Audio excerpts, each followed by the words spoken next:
Welcome back, everybody. Sun's getting low in the sky. It's toward the end of another day, and admittedly I just kind of have a filler video for you guys here tonight. Been doing a lot of work on the Super M, just more boring cleaning lately. We've had some progress that's made. Back end is right there, engine's right here. We are pretty darn close to paint. There's a few parts there. Front end right there. Finally got that bolster scratched down back here. Bunch more front end stuff. Starting to line up a bunch of the nuts, bolts, hardware, assorted items, things like that. And of course the shop's pretty well crammed up because we have Farmall parts in here and Caterpillar parts in here and Minneapolis Moline parts in here. I can't wait to start getting that Super M put together and start clearing this place out a little bit. But that's a story for another time, a video for another day. So, like I said, this is just kind of be a filler video, just something to throw up for you guys. I had a lot of the same questions on the Caterpillar 212 grader from the last two videos back, and instead of answering all of them, I thought, you know, I could make a pretty decent walk around video of that, since I haven't done a walk around yet, answer a lot of those questions and kind of give you guys the lay of the land as to the condition of that machine, some of the plans for that machine. And this does not mean I'm going to start working on that machine right now too. I got about 18 irons I got to get out of the fire first, but it'll give you an idea kind of what I've got planned for that in the future. Welcome back to the channel, everybody. Down here by Mr. 212 Grader once again, and I had not intended on making another grader video in such rapid succession from the prior two, but there were so many questions in the comment section about condition of the machine, other things that might need to be fixed, what's this, what's that, that I figured the response could just be turned into another video. So I'll try not to take too much time here, but here we go. One question was model year of the grader. Well, look at the serial number. This is a 1U152. Now, the 1Us were the super single rear axles. Now, this is a, I'm thinking a 46 or 47. You look at the date code on the engine casting, ends with an RL. That's a 46, and it was made in 9 of 46. So that's kind of late in the year. This is a 46 or 47. Right toward the end of the D3400 engine run, the 3400 was phased out in 47. So this is one of the later ones that are there. Like I said, this is a 1U series grader. Now, I believe it was the 1R series is the tandem drive version of this. Tandems, by the time this was built, were pretty much the rule of the road. You could still get the super singles, although they did not sell very many because the tandem drives could navigate the bumps and the uneven road, and they did not get so much loping action transmitting down into the moldboard that the super singles did. For some reason, this one was purchased with the super single rear end. There is no differential in the back of these. It is just a gigantic straight axle that goes back from side to side. So this thing has absolute hookup with all of that diesel engine weight, heavy rear end weight on these tires. We have replaced these. We had some really old nasty ones on there. Matter of fact, guilty as charged. We still have an old one laying here. That's what was on the back of this thing when we got it. Pretty well flogged out. We put these Michelin 395 85 R20s on there, new tubes and flaps in there. Been working out great. We have also replaced the front tires with used pieces, not very good, but they're round and they still hold air. These are standard 8 1/4 20 truck tires. The trouble we had with this, though, is you need to have such skinny, narrow rims in order to clear this front leaning wheel mechanism. You can see there's plenty of scars on these corners here where wider rims get put on here, and then you go to turn, and this inside bead of the rim starts rubbing on those pivot points. There's witness mark scars on both sides. As you can see from the old nasty rusty rim pile here, we went through quite a few that were pretty well rotted out before we finally found a good pair to put on the front of this thing. Another question I got was about this moldboard extension on the right side. Someone asked if it was factory. I honestly don't know for certain, but I can tell you by looking at like how clean this bevel is right here that matches the flare out on the moldboard, the uniformity of the supports, I can't imagine it would not be a factory piece. It just fits way too well. Come around to the other side, you can see this has the similar bump out right here, but they just have a wear piece in there for that outer edge. So pretty sure that extension over there is a factory piece.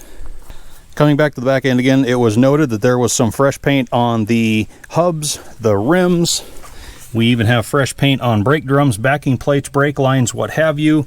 Yes, when we did the back tires, we also popped those center hubs off. That was a horrible job.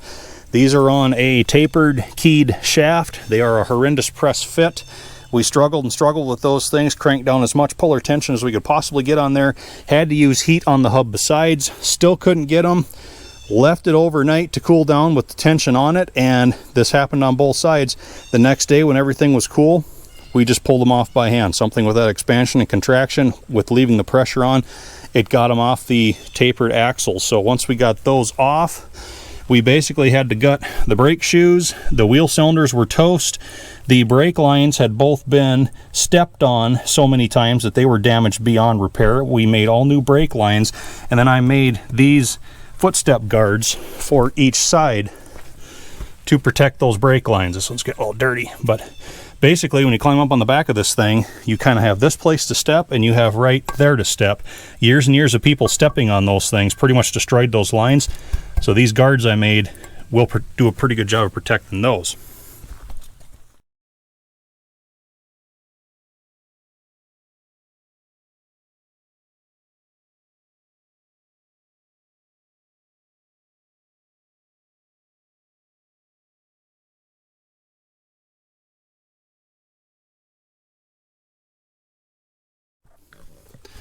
Again, like I mentioned in the comment section, we have a brand new master cylinder under here.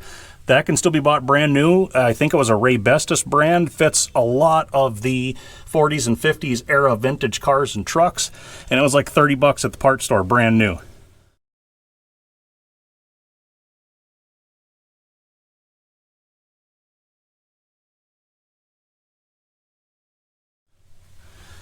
Like I said before, all new brake lines were put under here. You can see where they run across the bottom of the cab that way, run over to the other side. Everything all the way out to these rear wheels.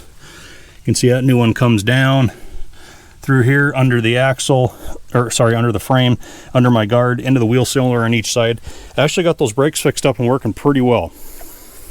I had another question about what is this hole in the side of the manifold for? Well, this is actually not the exhaust manifold. This is the diesel engine's intake manifold, but it has this round heating jacket that surrounds the center intake portion. They run the starting engine exhaust into here. It circulates around that intake tube on the inside. The heat radiates into the middle of it, gets drawn into the diesel engine with the rest of the incoming air during cranking to aid in the preheat. It looks like something should go here, but actually that's just the way they did it. Some people have gotten in trouble by putting an extra expansion plug in back here because they think it's missing because there's one up here. Well, trouble is you plug that hole, you start choking the starting engine out because its exhaust has nowhere to go. So that's the answer as to why that little feature's right there. Now, as for what else is wrong with the machine? Well, this is where I knew I could make another whole video. You know about the shutoff linkage trouble I mentioned last time from the rod that comes down through here. This has been bent and rebent again through the years of various different repairs. It doesn't resemble its original shape at all, so we're going to have to get that completely out, retool it, make sure it clears everything, doesn't contact anything. Then our shutoff and our wide open stops will be back to being good again. We have the odd leak here and there. You know, for oil, the diesel engine is not exactly completely sealed up. Go around to this side. I think we also have a leaking gasket back behind the oil filter here, possibly behind the lower part of that oil manifold. Of course, that's going to require taking all of this manifold and filter stuff off to fix. It's good to go for now, so we just kind of been leaving that alone. Starting engine, the last time we started in the last video, was a little bit rough, kind of poppy. The magneto was cutting out one cylinder from time to time. It sits too much. We're going to have to get in there and refresh the mag. Carb seems to be all right yet, but this starting engine is not in the best of mechanical condition. It's fair to solid, but it's far from brand new. So the try build that I'm doing with the 3 starting engine blocks, when I can finally get them into the machine shop, one of those rebuilds may end up finding a home on the 212 right here. There are some steering shaft issues. You can see this piece of pipe has been welded in. This used to have a Balin power steering unit on. In fact, these are the 2 braces here and here. Used to come up, stabilize that Balin power steering unit used to be here. Before we got it, that was taken off. They welded this piece of galvanized pipe in. and it's back to just Armstrong steering.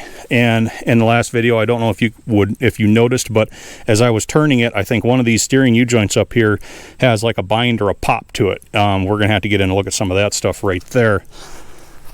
This should have a little retention lock here that goes onto that steering quadrant nut to hold it in place.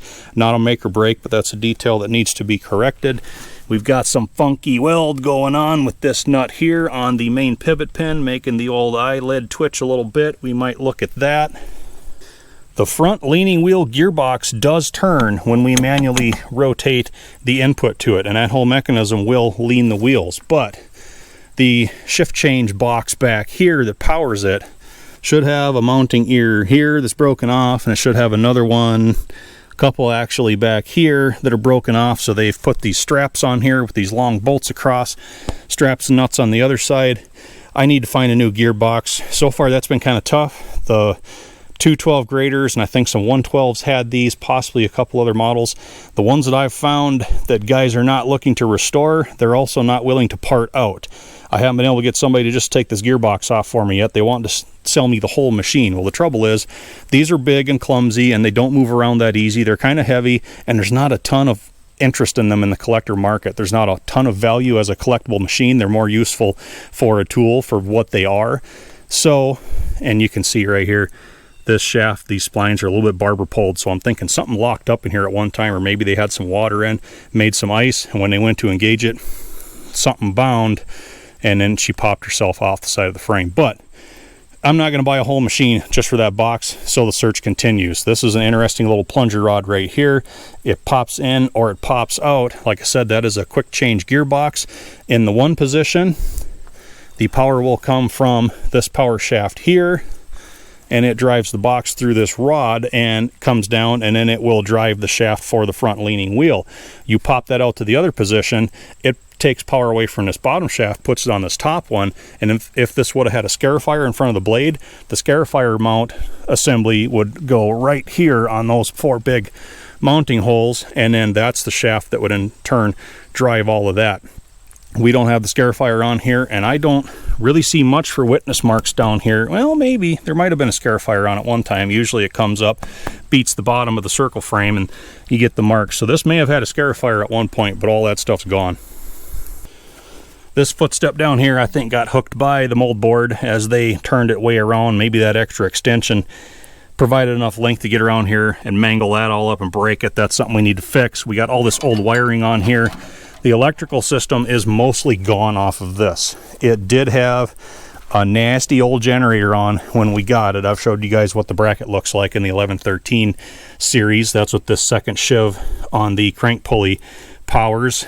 We just took that off. It was nothing even close to right. It has no voltage regulator. Most of the wiring is shot. So, you know, we don't run lights on this thing anymore. It has the electric starting engine. We've just been throwing a battery in there and hooking it up whenever we need to use that. Not a big deal. This thing sits for most of the time anyway, but if we can ever find a generator, right, correct, and proper one, and the rest of the associated bits, I may turn that into a project. It would be nice to have a self-maintaining battery and electrical system on this thing. Diesel engine, not the cleanest running unit we have in the fleet by any means, and it has an occasional pop accompanied with a little bit of a white puff of smoke. I would love to pull these injectors out, put them on the pop tester, see what's going on. And I see we've got 2 different styles of forged body injection pumps down here. Not quite sure that's entirely right either. Again, fuel system is yet one more area where we could turn this thing into a project. Doors are not awesome. This one is probably the worst of the 2, and Senior stripped all the hardware off these back when we first brought it home rather than let it sit out here and just decompose even worse. But you can see we've got rust starting there, we've got rust starting there, a big crack forming there, rusted out at the bottom. Once these things start getting pinholes in them, they start trapping water. That mixes with dirt. Everything stays in here and just festers all the time, rots right out. Weather stripping is pretty much dried up and gone. The glass on this door is not bad, but Senior just popped a piece of plexiglass in there and put silicone around it for a back window. That was completely gone when we first got it. The front glass, well, this one's all right. That one's all right. We have a remnants of a windshield wiper up there. All the weather stripping is going to need to be renewed. This lower piece of cab glass is getting cloudy. That needs to go. Both the pieces of glass on this door are cracked. They need to go. This door's got its rust issues, not as bad as the other side. I do have a door for that other side, a replacement one in much better condition, but again, we have the hardware's been taken off here. Fairly solid until you get down. We'll open it up here. Down around here. You can tell it's sounding kind of dull, a little bit thin. It's bulging out a little bit there. I'm sure by the looks of all this, it's filled up with dirt and rust and everything else. Guy starts messing with that, you're going to have pinholes in short order, but again, all the weather stripping here is gone. It all needs to be redone. On the inside now, yes, we do need to get a much better seat. That was a comment that was made a couple times. That would be great. It still has the old horsehair stuffing left in the remnants of that. And as much as I like patina, I wouldn't mind repainting this whole grader after we got all the little issues sorted out. I think it would look pretty good with a fresh coat of paint. And I mentioned a couple times in the comment section, all the chips that are coming off the inside of this all find their way down your t-shirt when you're in here running. So we'll see if we can get up in here and take a look. Neat old lubrication decal, just barely visible. See if I can climb up. There we go. As we said, battery goes right there. That's the cover for it on the floor. And we have manual brake right here. And then of course, clutch pedal on this side, brake pedal on that side. We have our shifter. Here is the gear pattern layout right here. Throttle with the shutoff, as you have seen. Steering, like I said, Armstrong steering. There usually would be looks like a spinner knob on here. That's gone. But you get out front out there, you definitely have to pre-plan your turns with these things because they don't exactly pivot on a dime. Remnants of the old wiper motor up here, electrical. I'm not sure a guy could ever make that work again. Got a little switch on it. Lots of crackling paint falling down. Like I say, it just loves to find its way down the back of your shirt, but crank out hardware for the front window is in place yet. That's all good. And we have the old knuckle buster control box. Now, you know, issues with this. I need a new knob on the outer ones. Need a whole new lever here. Somebody pounded a piece of galvanized pipe on that one. That's for that quick change gearbox that ripped itself off the side of the frame up there. So this one doesn't really ever get used. The outer ones are for, this outer one is for the blade lift on this side. Corresponding outer one is for the blade lift on the other side. This one, next one in, is for the circle.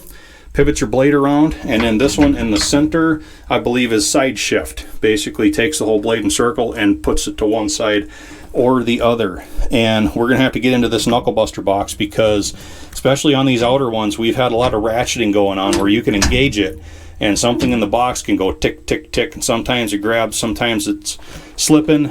So there's not a lot to these things. It's kind of an interesting setup once you get into it, and I'm going to save all those details for that time. That's something else that's on the list. It's going to have to be done to make this thing a lot more user-friendly of a machine. But, and of course, you're familiar with the gauge pod.